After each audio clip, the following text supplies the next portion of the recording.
Ok, donc maintenant qu'on a optimisé notre spectro sur le signal du silicium, on va régler le binning de la CCD.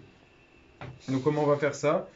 On va garder la lampe en réflexion sur le silicium, peu importe s'il y a le laser ou pas. En l'occurrence, on n'a pas vraiment besoin du laser. On peut le couper ici.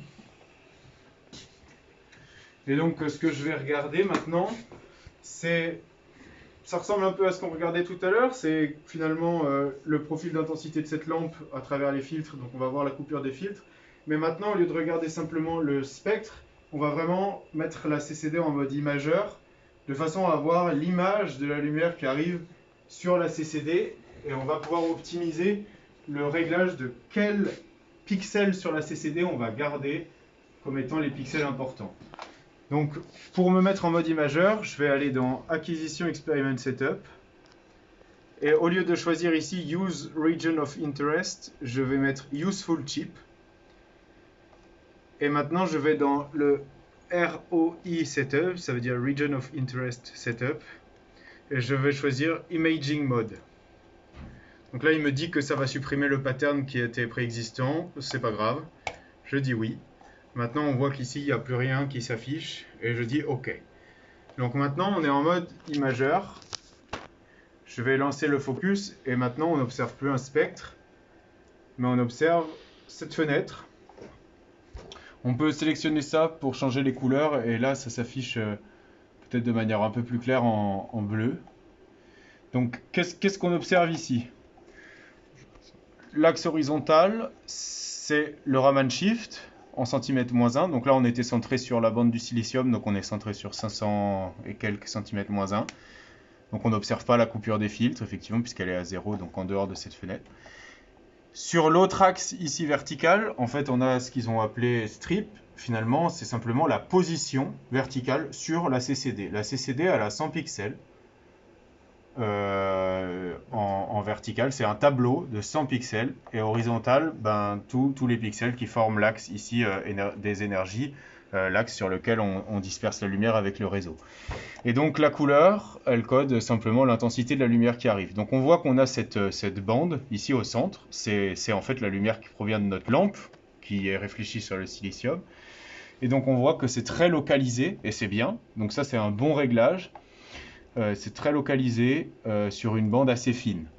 Donc si on n'est pas bien localisé comme ça sur une bande assez fine, ça veut dire qu'on a un problème avec l'injection dans le spectro et qu'il faut retravailler sur le dernier périscope avant la lentille d'entrée du spectro, voire même changer la position de la lentille si jamais, pour une raison X ou Y, cette partie-là est désalignée, mais bon, il n'y a pas vraiment de raison. Mais la position optimisée de la lentille doit donner ce genre de résultat où on a la partie la plus fine, la plus étroite, ici au centre de la CCD, parce qu'en fait, on voit un élargissement sur les bords, et ça, ce sont des aberrations qui viennent de la lentille elle-même, d'entrée du spectro, puisqu'elle a des aberrations chromatiques. Et donc là, on a optimisé vraiment la position de la lentille pour le centre de la fenêtre, et c'est vrai qu'en bord de fenêtre, c'est un petit peu moins bon, c'est pas gênant, mais la raison pour laquelle on n'observe pas une bande de largeur toujours équivalente, c'est à cause des aberrations chromatiques de la lentille d'entrée.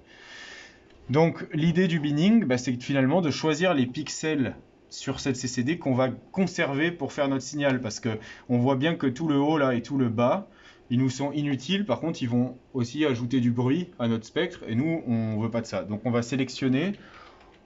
On va regarder ici la position du curseur. On peut regarder en bas ici à quel Y on est. Donc là, on est à 48. Vraisemblablement ici, il n'y a pas du tout d'intensité lumineuse. On peut regarder en bas ici. Donc je sais que je peux partir de Y égale 48. Je suis au-dessus de tout le signal. Et on va dire que je peux aller jusqu'à... Là, j'ai encore un tout petit peu. Je peux aller de 48 à 68. Donc je note binning de 48 à 68. Et maintenant que je sais ça, je vais pouvoir aller régler mon binning. Donc j'arrête l'acquisition. Maintenant, Experiment Setup.